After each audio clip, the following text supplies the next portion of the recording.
Right, tongue tie is now described as happening in about 1 in 50 babies.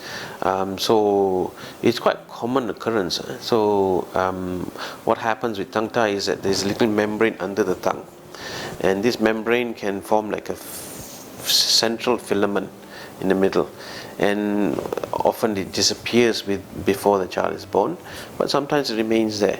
So to different degrees, some are right at the back, some coming right to the tip of the tongue, and basically it is what degree does it cause limitation of the tongue movement.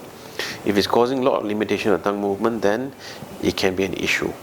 Yeah, so the tongue is very important in breastfeeding, especially. So when they are first born, the tongue needs to come out, protrude out, and then pull in the nipple inside, and then the upper gum massages the breast like that. So without a tongue effect of pulling the nipple inside and sealing around the bottom part of the breast, they cannot efficiently breastfeed.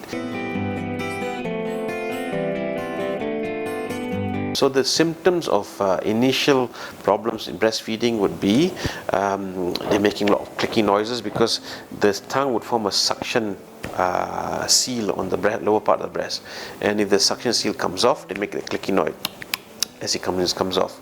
And also when they also can be drooling, they also can be sucking gas because the seal is not there. And the other thing is that when the tongue slips out, the mother can experience significant amount of nipple pain, because instead of the nipple being inside, they are biting with their gums. So they can be traumatized and also bleeding nipples experienced by the mother. So it's not good for the mother, it's not good for the babies. So one of the indication for division of tongue tie when the newborn babies is having breastfeeding problems. So if you cannot lift the tongue to the roof of the mouth and create a seal to say certain words like ta, da, ra, then there is a problem with the movement of the tongue.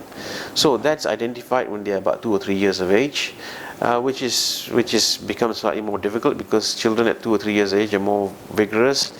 It's harder to examine, harder to hold them down to do a tongue tie release, and also there's more blood vessels. Blood vessels are much more prominent when they are slightly older. So dividing a tongue tie when they are awake, it's harder. So generally they will need anesthesia to do the tongue tie division.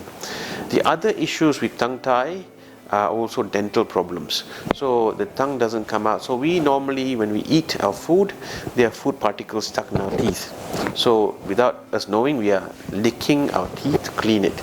So children who cannot do this will have food particles stuck there, and they can get dental caries from that.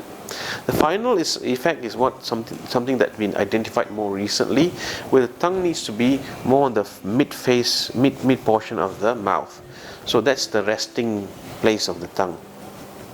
So some of these children, the tongue which is tongue tied, the tongue is pulled down to the lower jaw, is sitting there in a normal position. So with tongue which is not in the normal position, the mid portion of the mouth would not allow the upper teeth to grow out this way. So when they don't grow out this way, there can be a problem with the arch of the palate, where it's higher, and it causes more in this situation the airway is narrower. In these children, they're more prone to airway problems. So this is more recent evidence found that adults with airway problem having tongue tie, and they saw the association. So it affects the way in which the face grows. Although the tongue is a very soft structure, it actually affects everything, how the face grows as well. So dividing a tongue tie early will allow for better growth of the face within the first 16 years of life. In the newborn babies, what I do is a quick snip, and we give them some sucrose water, which is a way of pain relief.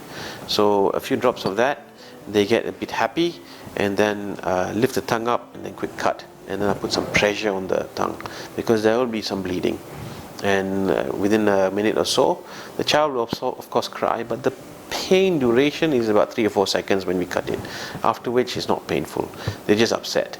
And once I put some pressure, the bleeding is slowed down, I'll immediately allow the mother to breastfeed. So breast on the tongue will stop the bleeding, and also allow the mother to experience what it's like once the tongue tie is divided. And almost immediately the feeding will be much improved.